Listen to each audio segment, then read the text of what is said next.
Hello guys, welcome back to again our new blog। और आज हम बेसिकली बात करने वाले हैं इस टॉपिक पे। इस टॉपिक पे। भाई साहब टॉपिक तो बड़ा ही भयंकर है। जैसे भाई प्यारेलाल जी, आपको पता चला कल कल रात को क्या हुआ? भाई मैं तो डर गया एकदम कल। हाँ हाँ भाई, जब सो रहा था मैं तो एकदम से गड़गड़ गड़ की आवाज आई तो भाई मतलब दिल बैठ गया एकदम से कि क्या हो गया। एक्चुअली हमारे ना ऊपर छत पे जैसे जाल है उसके ऊपर वो लगी हुई है टीन सी। हाँ वो उड़ गई भाई सारी। उड़ गई। हाँ भाई साहब कल तो मतलब, और हमारे उधर तो वैसा वैसा हुआ कि लोगों की टंकियां थी।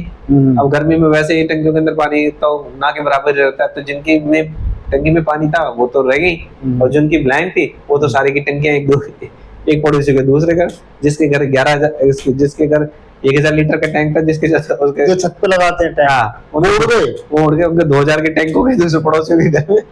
तो उसमें पानी कम होगा ना। पानी कम होगा। बट चलो ये तो एक वन ऑफ द जोक हो गया। लेकिन भाई साहब जो हम लोगों ने लास्ट वीडियो में बताया था, हमारे जो पार्क है, पार्क में कितनी ग्रीनरी थी। लेकिन अगर हम आज की बात करें तो कम से कम 20-30 पेड़ हमारे पार्क के कुछ टूट जड़ से उखड़ गए और कुछ टूट भी गए।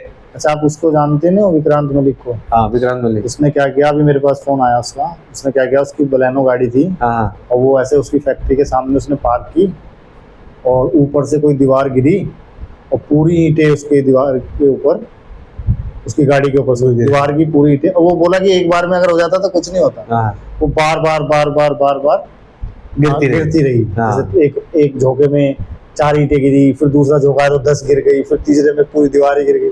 उसकी पूरी बलेनो का सेम जो हमारे एक मित्र है पंडित जी, ठीक है, वो भी अपनी फैमिली के साथ थे, अपनी इवन उनकी सिस्टर भी और उनके बच्चे भी थे, और वो गाड़ी पे जा रहे थे। तो उनकी भी पूरी की पूरी पूरा पेड़ कम से कम 3 से 4 फुट चौड़ा पेड़ था, जो पूरा का पूरा उनकी गाड़ी पे गिर गया। तो वो तो चलो वही होई जो राम रखी राजा, वो तो जीवन बच गया होगा। लेकिन इसमें एक बात और भी थी कि अभी क्या है कि मैंने उससे पूछा कि तेरा इंश्योरेंस वगैरह होगा तो उसमें क्लेम हो जाएगा। तो वो बोला कि मेरा 0 डेप्थ नहीं है। अब उसका जो खर्चा है वो 1.5 लाख के करीब उसने बताया, और उसमें भी जो है उसका मतलब 60-40 का रेशो है। तो इसमें प्यारेलाल एक बात होती है, इसमें सीख क्या रही? मतलब what we have to learn from all this things. ये जो कुछ भी हुआ, ये क्या ऐसे ही हो गया सब कुछ? क्या इन दिनों में इसके पीछे कोई थ्योरी है? कुछ नहीं, इन दिनों में अगर मैं जनरली बात करें तो यूजुअली मई में, जून में आंधी तूफान ये सब होता ही है। हाँ। ये तो कुछ भौगोलिक परिस्थितियां इस तरीके की बनती है तो चीजें होती हैं ऐसे। वो होती तो हैं, लेकिन आपको पहले से जब आपको आपका सिस्टम आपको अवेयर कर रहा है कि ऐसा कुछ होने वाला है, लेकिन आप तब भी गब्बर सिंह बन के रोडों पे निकल पड़े गाड़ियां लेके। जब आपको पता है ये कुछ टाइम पीरियड के लिए ही है, तो भाई आपको कुछ समय के लिए आपको कहीं ऐसे खुले जगह पे आपको पहुंच जाना चाहिए। लेकिन सिस्टम ने क्या अवेयर किया? सिस्टम ने पहले से ही, यानी कि आपको कम से कम 5-6 घंटे पहले इन्फॉर्म कर दिया था कि ऐसा कुछ होने वाला है। सिस्टम ने आपके तो लोग नहीं रहते उस तरीके से। तो भाई तो अवेयरनेस तो यही है ना कि गाड़ी तो पार्क करेगा ही बंदा गली में यार। गाड़ी पार्क करेगा, लेकिन आप कहने का मतलब कि पेड़ के नीचे ना खड़ा करे, दीवार के पास ना खड़ा करे, थोड़े से ओपन प्रिकॉशन ले उस दिन के लिए प्रॉपर्ली जब ये तो हो सकता है। यही तो समझदारी है। फिर ये जो उस चीज को कर लेता है वो समझदार कहलाते हैं। अब जो मान लीजिए जो NDRM होता है, नेशनल डिजास्टर मैनेजमेंट वाले जो लोग होते हैं, और जो न्यूज पे जो दिखाया जाता है वो इन सब चीजों के लिए तो दिखाया जाता है कि लोग अवेयर हो और उसके लिए अपनी सावधानी बरतें। अब जो नहीं बरतता तो होता है। बट ये है कि ये तो नेचुरल चीजें भी है ना, ये तो होंगी यार। अब ये भी है कि आप इनसे बच भी नहीं सकते। वही तो मैं कहता हूँ आप बस में बैठे हो। नहीं, वो मैंने तो आपसे इनिशियली मैंने आपसे बोल दिया ना कि वही होए जो राम रखी राजा। आप जितनी कोशिश कर लो बचने की, भाई आप बच नहीं सकते। लेकिन अपनी साइड से आदमी कम से कम प्रिकॉशनरी तो लेगा ही लेगा। वो एक एडवाइजरी आ गई गवर्नमेंट की तरफ से। वो बिल्कुल सही बात। आपको नहीं मैं बन जाऊं, मैं ही में नहीं बन जाऊं और मैं बन जाऊं आगे मुझे आंधी में निकलना। हाँ, मैं आंधी का ही खिलाड़ी हूँ, मैं बन पड़ा जी, फिर हो गया काम। वो आपने देखा।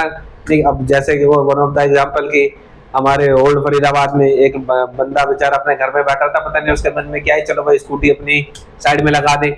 और जब स्कूटी निकालने के लिए साइड करने के लिए निकला तो और फर्स्ट फ्लोर के या पता नहीं सेकंड फ्लोर के खिड़की का शीशा ही उसके गर्दन पे आके गिर गया, वो बेचारा ऑन द स्पॉट ही मर गया। कहाँ पे? ये और अपने ओल्ड फरीदाबाद में।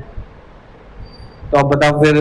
तो ये तो न्यूज में भी मेरे को कोई बता रहा था कि वो कांच गिरा थर्ड या फोर्थ फ्लोर से, 2 बंदे निपटे वो। 2 बंदे की तो नहीं पता, लेकिन वहां वो एक बंदा तो भाई निपट गया, वो उसका सीधा उसके गर्दन पे गिरी। तो भाई तो बच नहीं सकते, लेकिन ठीक है जब आप एक, क्योंकि ये पूरे दिन के लिए है नहीं कि कुछ चंद मिनटों के लिए या एक आधा घंटे के लिए, तो आप अपने घर में बैठो भाई। लेकिन नहीं, फिर भी लोगों को अपना वो दिखाना ही है, हीरोगिरी दिखानी है। और इसमें कहीं सबसे बड़ा हमारा भी रोल है, जो हम एज ए सी। भाई हमारा क्या रोल है? हमारा ये रोल है कि भाई आप नेचर को इतना डिस्टर्ब करते हो तो नेचर भी फिर अपना एक्शन हैज अ रिएक्शन, तो नेचर भी फिर रिएक्ट करती है भाई। ये चीजें अगर हम बात करें, अब खैर हम दूसरे टॉपिक पे की तरफ चले जा रहे हैं, लेकिन चलो ठीक है हम इस टॉपिक को छोड़ते हैं, we are not going to touch that second part of this. But somehow जो हम इतना कुछ नेचर के साथ कर रहे हैं, पेड़ों को काट रहे हैं, पहाड़ों को काट रहे हैं, ठीक है, जितना ओपन स्पेस मिलता जा रहा है भाई, जितने आपके पास बहुत सारे, अगर हम एक एग्जांपल ले लें कि हम किसी एक छोटे से 500-600 गज के कमरे में, और वहां पे कम उस कमरे में नहीं, एक एरिया में, और उसमें कम से कम 20 पेड़ है, आप वहां पे पंखे चला दो, बड़े बड़े पंखे चला दो, ठीक है, वो कुछ नहीं हिलेगा उसका, क्योंकि सब एक दूसरे के साथ एकजुट के साथ खड़े पड़े हुए। लेकिन आप उन्हीं को, हाँ, तो कहने का मतलब यही है कि जो लोग है वो एक तो सुनते नहीं है, जो एडवाइजरी आई है, जो न्यूज आ रही है उसको देखना चाहिए ऊपर, और अपने जान माल की हिफाजत करनी चाहिए। बिल्कुल बिल्कुल। दूसरा मैं ये कहता कि जैसे प्रकृति से आदमी छेड़छाड़ कर रहा है, उस संदर्भ में भी जिम्मेदारी बनती है ना कुछ लोगों की। बिल्कुल बिल्कुल बिल्कुल। क्या करना चाहिए उससे? भाई मैं यही कहूंगा कि भाई पूरी दुनिया इस काम पे लगे हुई है नेचर को डिस्टर्ब करने के लिए, लेकिन चलो उस कुछ चीजें जरूरी भी है, लेकिन फिर भी मैं ये कहूंगा कि आप कुछ चीज को बिगाड़ रहे हो तो कम से कम आपका भी कुछ कंट्रीब्यूशन होना चाहिए नेचर के प्रति।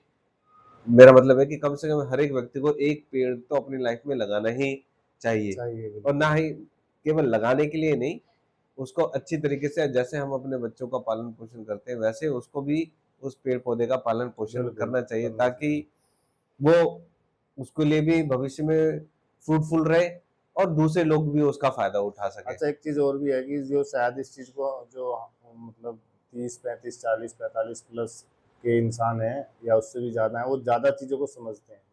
ज्यादा समझने का है, छोटे बच्चों को या यूथ को ज्यादा चीजें समझने की जरूरत है, ताकि वो उसको अच्छे से कैरी फॉरवर्ड कर सके चीजों को, और अपना संतुलन बनाए रखे प्रकृति में। बिल्कुल, मान लीजिए कुछ पेड़ कट भी रहे हैं, अगर लाखों करोड़ों लोग पेड़ लगाते भी हैं तो बैलेंस रहे चीजें। हाँ बिल्कुल बिल्कुल, आप बिल्कुल सही कह रहे हो। तो ये कहीं भी जो भी हमारे व्यूअर्स हैं, जो भी इस वीडियो को देख रहे थे, तो हम चाहेंगे कि वो ज्यादा से ज्यादा लोगों को अवेयर करें कि एक इनिशिएटिव भी लें और ज्यादा से ज्यादा पेड़ लगाएं। यही सब हम कहना चाहते हैं। और आप हमें अपना सजेशन हमें भेजिए कि आपको हमारी वीडियो कैसे लगी, और ज़्यादा से ज़्यादा लाइक कीजिए, सब्सक्राइब कीजिए, हमारे चैनल को पसंद कीजिए, और बेल आइकन दबाना ना भूलिए। हाँ, हमें मोटिवेशन मिलता है इन सब चीज़ों से। और हम मिलेंगे आपसे बिल्कुल एक नई वीडियो के साथ। तब तक के लिए जय श्री राम।